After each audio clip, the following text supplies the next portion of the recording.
السلام عليكم ورحمة الله وبركاته. ازيكم عاملين ايه في قعدة جديدة، القعدة الأوروبية. القعدة الأوروبية دي هنتكلم فيها عن اللي حصل في الدوري الإنجليزي.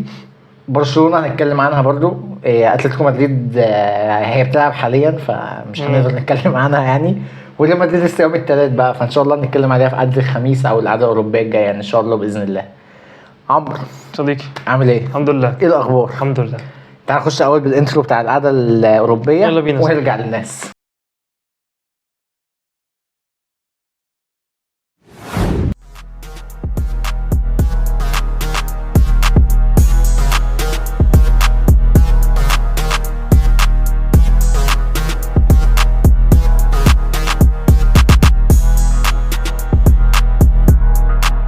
اهلا بكم تاني في القعده الاوروبيه. الدوري الانجليزي بادئ بدايه مجنونه. رجع صاحبي، رجع بحلاوته. اخيرا اخيرا رجع. بنشوف اول ماتش ليفربول بورنموث. احكي لنا شفت الماتش ازاي؟ انا عن نفسي الماتش كان هادي خالص في الاول، بعد كده ليفربول ماسكه الماتش هجمات، هجمه ورا هجمه. بس اللي عاجبني اول ولا كيتيكي الصراحه. كيتيكي بيلعب مع ليفربول لكنه بقاله ساعتين ثلاثه مثلا، يعني عادي بينزل يسقط يسند اللعيبه وبعد كده ياخد الكوره يروح بيها يرقص يعني الثانيه دي مشت معاه في الجون. هي مشت معاه بس راح ثقته وهو رايح، دي اللي عجباني الصراحه. سيبك من الجون اساسا، هو طول ال 90 دقيقه اللي لعبها فراك الصراحه، فراك ويضغط ويعمل. لا عجبني شاط كذا كوره كمان يعني. هو مش ما اكتفاش بالجون وهذا، لا هو قعد يشوط كذا كوره بس يعني هو حظه ما مشيش. هو خلص حظه كله في الجون اللي جابه يعني.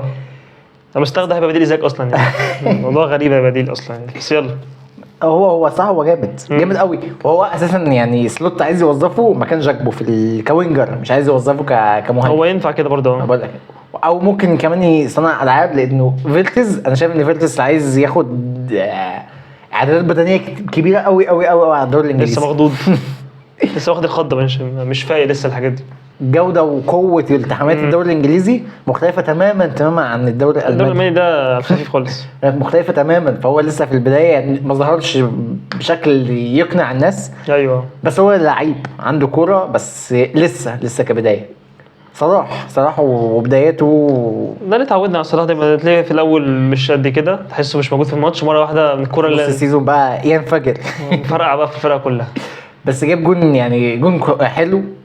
هو الجون بتاعه هو جرى وراح الكوره واخدها بيمينه كمان بيمينه، فهو صعب كمان الموضوع دوت عليه. هو طبعا كلنا عارفين يمينه غير شماله خالص. أيوة. يعني فهو حط جون في الاخر خالص، جرى انفجر واحتفل عيط في اخر الماتش. يعكس لك الضغط اللي على صلاح، يعني يعكس لك الحاله النفسيه اللي بيمر بيها من بعد وفاه جوتا. الكابت البري سيزون اللي ظهر فيه بشكل وحش. فهو كل ده يعكس لك على رد الفعل صلاح في بس عمري ما شفت بري سيزون لصلاح عدل يعني. كل بري سيزون لصلاح بيبقى عادي يعني، مش هو بيحوش كله للدوري في الاخر او السيزون العادي الاساسي. بص يعني انا شايف ان صلاح هو مش محتاج يثبت حاجه لحد. هو صلاح خلاص عدى احسن لعيب في ليفربول، احسن لعيب في مصر، فهو مش محتاج يثبت حاجه لحد. خلاص له 20 جون يبقى هداف الدوري يعني. فخلاص يعني هو عدى المرحله ديت. هو دلوقتي بيلعب، بس هو الحاله النفسيه بس اللي بتاعته من بعد وفاه جوتا خصوصا، فهو بس كان مرحله وهتعدي يعني. نيجي بقى لحبيبي. بص الارسنال لسه مش مقنع، ما اقنعنيش. هو ده ارتيتا يا صاحبي، خلاص فرقه ممله. بس انا شايف ان احنا عندنا ميزه وعيب في نفس الوقت. الكوره الثابته تعرف تحطها، حاجه قرف. اقول لك هو اصل حق ربنا في نص فاولات، نص الكرات دي فاولات اصلا على ارسنال. حق ربنا يعني. بس قشطه يعني. الدوري الانجليزي الحاجات دي ما بتتحسبش فيه. لا ما ده عبط، ده اسمه ده الدوري الانجليزي الحاجات دي ما بتتحسبش فيه. ممكن بقى هو مستغل الموضوع ده يعني. هو مش عبط ده. هو ماليش دعوه. انت سامح لي بالالتحامات وتمام، فانا مستغل الموضوع ده صح. فبالنسبه لنا الكوره الثابته مش لازم تلعب بلعب مفتوح، لا انت الكوره ثابته ممكن تخلص لي ماتش، زي ما شفنا في ماتش ريال مدريد السيزون اللي فات. كورتين ثابتين يعتبر هي خلصت الماتش. فالكوره الثابته عند ارسنال سلاح حلو. بس المشكله انت بقى لما تيجي الارسنال حد يعمل ضغط عليك عالي بتنهار، ما بتعرفش تدافع عادل يعني. رايا الصراحه النهارده شال كوره من مبيمو ما تتشالش. مش كوره من كونيا لا يعني. لا بس كوره مبيمو والهيدر اللي في الاخر خالص دي اللي خبطت في بند وطلعت دي بالنسبه لي كوره ما تطلعش. رايا لحقك، رايا عمل اساسا في اول الماتش ترقيصه كانت ممكن تبوظ الدنيا كلها خالص. ربنا ستر، عديت. جيوكيرس لسه طبعا في البدايه، فما تقدرش تحكم على جيوكيرس برضه، لسه مش قد لسه بدري قوي كمان. ارسنال عموما ما كانتش حلوه، ما شفتش الخطوره الكامله. ساكا بس يعني يعتبر هو اللي راح بكوره 2. اوديجارد حط كوره حلوه برضه. هو ده ارسنال من السنه اللي فاتت، هو ده كده، هو ده اداؤه كده، قاعد بيستني كوره ممله بس كور ثابته، يا كوره من ساكا تحطها جون. انا بقى خايف على ارسنال من كده، من ان احنا شايفين الدوري الانجليزي السنه دي الفرقه بتاعته حلوه قوي. كذا فرقه انا شفتها في الجوله ديت فول ممتازه، بيلعبوا كوره جميله، مش خايفين. وما بس هو دوت اللي بتكلم عليه، مش خايفين يا باشا. ان هو بيروح انت ماشي هتخلص لي مثلا بكوره ثابته، بس انا هروح اهاجمك. انا عارف دفاعك في الثغرات بتاعته. جابريل وسليبا مش بقوه السنه اللي فاتت ولا قبلها، حتى تحسهم السنه دي تمسك اقل شويه. ف انا خايف على ارسنال من الموضوع ده الصراحه، ان موضوع الفرق الكتيره اللي حلوه كتير قوي الدوري دوت. ايوه فرقه خلاص متمرسه دلوقتي على قدام الفرق الكبيره حلوين قوي. فانا شايف مكسب وطبعا وحلو وجميل، واول 3 بونت في الدوري، واليونايتد لعب حلو قوي قوي قوي، شكله هيبقى فرقه مرعبه وهتنافس السيزون دوت منافسه شرسه. بس مش برضه سيسكو هيعمل ايه برضه؟ هو ده هي منافسه شرسه، بس لازم الارسنال يطور من نفسه اكتر من كده. بس حابب تتكلم حاجه عن الارسنال؟ لا هو مفيش حاجه تضيف يعني، فرقه ممله، فرقه نفس الاداء ما اتغيرش حاجه يعني. الحسنه الوحيده اللي عجبتني الصراحه زوباميندي يعني. زوباميندي هو الصراحه باين عليه لمسته، بس فريق معاق يعني، مش معاق بس ممل عموما يعني. هو بيعرف يكسب، هو يعرف يكسب. هو كان كسب الدوري السنه اللي فاتت. هو بيعرف يكسب. ما هو المشكله انك السنه اللي فاتت كسبت كل الفرق الكبيره وخسرت بفرق صغير. ايوه انت ما بتعرفش تكسب، دي مشكلتي. انت ما بتعرفش تكسب بس هو يلا ماشي يا عم. نيجي بالنسبه لي لجوارديولا، ورجوع جوارديولا لاداء جامد عالي مقنع يعني. لعبه كويس صراحه، صفقات جديده صراحه بتشوفها عملت اللي ادت اللي عليها. اثبتوا نفسهم لجوارديولا، نجوم كتيره في الملعب عند جوارديولا. الدنيا بدات تمشي معاه شويه شويه، بس بالنسبه لي برضه وولفز مش الفريق الكبير، مش مقياس اصلا. ما بقول لك يعني هو مش الفريق الكبير، بس انطلاقه وفوز مهم لجوارديولا عشان يستعيد الثقه. بس الفرقه دي عشان لو كان مثلا اتعادل لو خسر كان هيحصل له بقى ايه شك بقى، ايه ده انا دخلت في دوامه بقى. لا بس الاربعه دي تهدي الدنيا شويه. هي مش مقياس، مش عادة، مش ممكن دوت اللي يحصل في السيزون الجاي. ممكن اعتقد الماتش الجاي قدام توتنهام هو دوت اللي يوضح لنا بقى ايوه السيتي. بس فوز مهم، كل الصفقات عملوا حاجه. الحارس كل حاجه اداهم ثقه في نفسهم. ايوه بقوا خلاص نازلين، احنا كسبنا 4. رايندرز جون واسيست، شيركي نزل من على الدكه جاب جون، هالاند رجع بجونين. فالاسماء الثقيله واللي انت جايبها اشتغلت. بس فهو دوت بالنسبه له. ايتنوري دفاعيا انا اول مره اشوف ايتنوري بيدافع. بس ما كانش عليه، ما كانش القصه اللي ما كانش بيلعب عليك حد. ايتنوري اللي الماتش الجاي هيبقى قدوس بقى. ما هو دي ما بقول لك بقى، هو الماتش الجاي تبدا بقى تشوف بقى. مش مقياس الماتش ده، بس هو كان بدايه كويسه يعني. هو اداء زي ما قلت لك يستعيد بيه الثقه بتاعته. تشيلسي وتعادل مخيب للامال في بدايه الدوري مع كريستال بالاس، الفريق المحترم جدا جدا جدا من السيزون اللي فات. كريستال بالاس كان بالنسبه لي ساعات دفاعها يبقى وحش ما هجومها جامد يعني. كنت من سنه من السنين عندهم ماتيتا وايزي واوليزي هجوم كاسح، بس ما يعرفوش يكسبوا بسبب الدفاع. النهارده بنشوف منظومه بتدافع مع بعض وبتهاجم مع بعض. ايوه انا اول مره شفت لسه بس بيلعب اللعب دوت، او يعني من ماتش ليفربول كمان ال11 بيدافعوا. الكوره اول ما ترجع لتشيلسي على المدافع او الحارس تلاقي 4-5 جايين بيجروا بقى عاملين ضغط عالي. لا كلهم كتله واحده ماشيين مع بعض بالظبط. دوت اكتر حاجه عجبتني الصراحه النهارده في كريستال بالاس، دوت اللي وقف خطوره تشيلسي. الباكات بتاعت الوينجات بتاعت تشيلسي ما كانش فيهم حاجه خطوره خالص نهائي. بيدرو نيتو كان بيحاول بس يعني برضه. واستيفاو لما نزل برضه عمل كده. استيفاو نشط الدنيا جرى شويه، بس خطوره على المرمى انا ما شفتش اي خطوره على المرمى. لا ما شفتش حاجه. هندرسون ما فيش اي اختبار حقيقي لهندرسون الصراحه طول 90 دقيقه.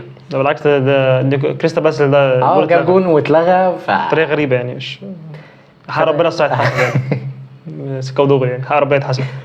بس كريستال بالاس عشان كده بقول لك فرق كتيره حلوه السيزون دوت. ايوه كريستال بالاس هيبقى منافس مش مجرد لعيب. ليه لا ما يروحش دوري مؤتمر ولا يفكر حتى في اليوروبا ليج؟ او اعتقد ممكن المفروض ينافسوا الحته دي. اقول لك يعني هو بس دلوقتي ايزي هيمشي، فاعتقد لا مش هي هيوصلوا للحته دي. دي بقى ممكن المشكله لو ان هو ما دعمش بحد نجومه مشت، فديت بقى ممكن ولا كمان لو جويه مشى من الدفاع فاعتقد ديت ممكن تسبب لهم شويه هتأثر معاهم مشاكل. جامد.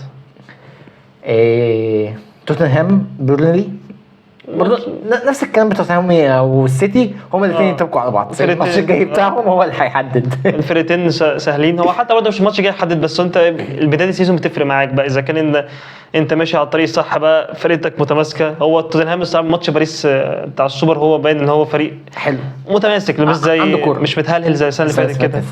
صح. فمش كده. فانا حاسس لا السيتي قصدي توتنهام دفاعها اتحسن.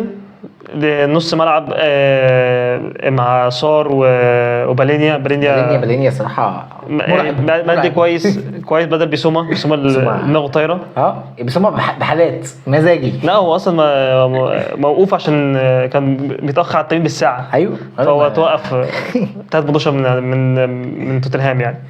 فاهم. بس انا شايف اللي هو طالما توتنهام ماشي بالاستقرار ده لسه طبعا سوانكي لما يرجع، سوانكي لسه ما رجعش لحد دلوقتي يعني، ما يرجعش بس لسه مش جاهز مش فت تمام. وايزي المفروض ايزي النهارده بيقول لك خلصوا معاه يعني. ما اعرفش اكيد ولا لا. بيقول لك بنسبه 99% خلاص. فانت لو بتلعب بوينجات وفي توماس فرانك وينجات معاه كانت ماشيه كويس زي ما كان بيلعب برينفورد ده معاه بموبيمو ومعاه كيفن شادي اللي اول ما نسمع عنه السنه اللي فاتت ده كان مفير على الاخر. فاعتقد يعني هيبقوا فرقه جامده لو فضلوا على نفس المستوى ده، بس بلاش طموحات عاليه يعني، هم لسه في الاول. انا كمان اللي بالنسبه لي ريتشارلسون هو جايب جونين. ريتشارلسون دوت بحالات ده العادي بتاعه. نلاقيه كاس عالم ال 22 يحط باك وورد عالمي بعد كده ما يظهرش تاني. ريتشارلسون رجع حط باك وورد عشان كده بقول لك انا مش معتمد على ريتشارلسون اكتر ما معتمد ان سولانكي هو الثابت يعني. اقول لك يعني هو ريتشارلسون مزاجي هو يعني عشان كان فايق الماتش اللي فات حط يعتبر يعني الجون التاني دوت جون شو فكسب قدام برضه فريق لسه طالع من الشامبيونشيب. فانا شايف يعني انه لسه بس كمنظومه توتنهام احسن من السنه اللي فاتت بكتير قوي ماسكه شويه ماسكين بعض شويه ده كده. الدفاع بتاعهم كويس بيعرفوا يدافعوا. كان السنه اللي فاتت احنا بنشوف هجوم زربيح والدفاع مفيش اي حاجه يا باشا. فانا شايف ان هم طوروا من ادائهم. هيبقوا منافسين حلوين برضو السنه دي. ماتشهم مع السيتي هيبقى ماتش جامد دوت بقى. الماتش ايه اللي هتقدر تتفرج بقى على الكوره مع الفرقتين بقى فيه بجد. بنشوف مفاجاه بالنسبه لي مفاجاه الجوله ساندرلاند وست هام. هو 3 عارف لو كانوا كسبوا 1 كنت هقول لك تمام عادي مش مشكله بتحصل. بس 3 هو كمان بتشوف اصلا انه ساندرلاند دي اكتر فرقه عملت عدد صفقات.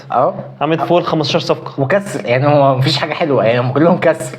هو مش كاس اكتر من ان هم جايبين ناس بوتنشال. ايوه بوتنشال وهم حاسس ناس لعيبه هيبقوا كويسين وبفلوس قليله. هكذا هم مشوا بالسيستم بتاعهم ده كله فعملوا تشكيله يعتبر ماسكه نفسيا. ايوه صح. هم لعبوا ماتش متوسط ووست هام الصراحه كان وحش قوي ما كانش صح. كان وحش قوي يعني. مش عارف هو ده اصلا هيبقى مستواهم ولا ده بس ماتش كده فلته ربنا يستر يعني اعتقد ان هو مش هيبقى مقياس. ايوه بس يعني شايف ان وست هام لازم برضو تشوف نفسها. نختم بقى ببرشلونه ومايوركا. لا فاهم ما تشوفوش اي حاجه. انا عايز بس اعلق على نقطتين. حكم وبدايه تحكيم في الدوري الاسباني يعني العادي بتاع التحكيم الاسباني لك كتير قوي قوي قوي قوي. كان ممكن تتفادى الموضوع دوت. الراجل واقع في منطقه الجزاء الكره جت في دماغه يعني معلش اي التطام في الراس على طول وقف ده في اي حته في العالم. هو عمل كده بعد كده رجعها كده حسب الجول كده صفر حسب الجول باشا. اصابه الدماغ في اي حته في العالم توقف الماتش في ساعتها على طول مش محتاجه ما فيهاش انت لو وقف الماتش في ساعتها. خاطرهم الماضي بس اللي عدها لهم. برشلونه مش محتاج يعني برشلونه مش محتاج تحكيم. برشلونه الجول الاولاني كره عدى الخط صباح الفل يعني فريق كويس. فيعني ليه التحكيم بقى؟ ليه نعمل لغط بقى من البدايه بقى ونتكلم؟ بالنسبه لي طردين ورا بعض. يا طرد اول مستحق طرد الثاني في طرد على رفينيا ما اتحسبش لسه. فانا شايف انه تحكيم بوظ الماتش في الاخر، يعني الماتش ما اتفرجش عليه اصلا حتى. ماتش. برشلونه كسب 3، لعب حلو، يمين يامال يحط جون عالمي. برشلونه فرقه مرعبه من السيزون اللي فات، الناس كلها عارفه كده، الناس كلها عارفه كده. بس أنا التحكيم الاسباني اوسخ من التحكيم المصري عندنا من الاخر يعني. بكتير يعني مراحل، بس هم مقتنعين بيه اهم حاجه. بس هنشوف بقى الدوري الاسباني. على موضوع الدوري الاسباني نيجي بقى لاخر حاجه، الفانتازي. الفانتازي احنا عاملين دوري في الفانتازي، هسيب لكم الكود بتاعه هنا او هنا. هسيب لكم اللينك بتاعه في الديسكريبشن، هنسيب لكم لينك الفيسبوك بتاعنا في الديسكريبشن. هننزل بوست برضو على على الفيسبوك. الجايزه بالنسبه لنا احنا بعد مشاورات ومتداولات وحاجات كتيره قوي قررنا التالي. الاول حاليا بشكل الدوري اللي عندنا، فالاول هياخد تيشيرت الفرقه اللي هو بيشجعها من الدوري الانجليزي، بقى بره الدوري الانجليزي هياخد تيشيرت. لو بس طبعا شروطنا ان هو هيبقى مثلا حاطط سبسكرايب وهيبقى حاطط لايك وعامل لنا فولو على الفيسبوك وشير البوست اللي هيبقى نازل. لو الدوري جينا لحد مثلا شهر يناير لقينا الدوري كبر بقى، في ناس دخلت استوفت الشروط، عملت سبسكرايب، عملت لايك وفولو على الفيسبوك، وانتوا شيرتوا الدوري والدوري كبر، فهيبقى في يناير هنعلن عن جوائز اكبر من كده بكتير. بس حاليا بشكل الدوري اللي موجود حاليا، فهو المركز الاول هياخد تيشيرت. بعد كده زي ما قلنا الدوري كبر، لقينا سبسكرايبز، لقينا الدوري بيكبر لناس كتيره، فهنتناقش بقى في الموضوع ده في شهر يناير ان شاء الله ونعلن عن جوائز تانية. يبقى كده وصلنا لحد اخر قعدتنا في القعده الاوروبيه بس كده، ومستنيين بقى على شوق الجوله الثانيه. سلام.